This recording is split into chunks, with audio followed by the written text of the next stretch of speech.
নমস্কাৰ, মই হাজৰিকা। আকৌ আপোনালোকক পুনৰবাৰ স্বাগতম জনাইছোঁ মোৰ অন্য এটা ভিডিঅ'লৈ। প্লাৱন আৰু মই ৰাতিপুৱাই ওলাই দিলোঁ। তাৰপিছতে উঠালোহি গিৰিছক উঠাই জিমৰণক উঠালোঁ। তাৰপিছতে আমি ডাইৰেক্ট আহি পালোহি ডিপুত তেল ভৰাই আমি ওলাই দিলোঁ।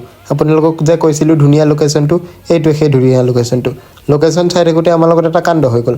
সেইটো সদায় হৈ থাকে, নৰ্মেল কথা। কাণ্ডটো হ'ল যে প্লাৱনৰ বাইকৰ পামচাৰ হ'ল। পামচাৰ মাৰি থাকোঁতে আমি লগ পালোঁ ভকলাণ্ড।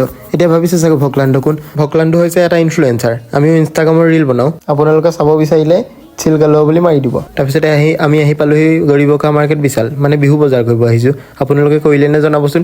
তাৰপিছতে আমি আহিলোঁ জিমৰণৰ ৰুম আহি পোৱাৰ লগে লগে গিৰিছে উলিয়াই আনিলে ভাত। মানে ইয়াৰ বোলে বহুত ভোক লাগিলে, ভাত খালে। তাৰপিছতে আমি খাব আহিলোঁ পোলাও। বিশ্বনাথ চাৰিআলি আহিলে আমি প্ৰায় দাস পোলাওত সোমাওঁৱেই। ইয়াৰ প্লাৱনৰ মোচন দেখিছে। পোলাও খাই আকৌ আমি আহি পালোহি ডিপুলে, মানে তেল শেষ হৈছিলে। তাৰপিছতে জিমৰণক বাই বাই ক'লোঁ, গিৰিছকো বাই বাই ক'লোঁ, প্লাৱনকো বাই বাই ক'লোঁ। আজিৰ ভিডিঅ'টো ইমানে আছিলে। Bye bye, good night.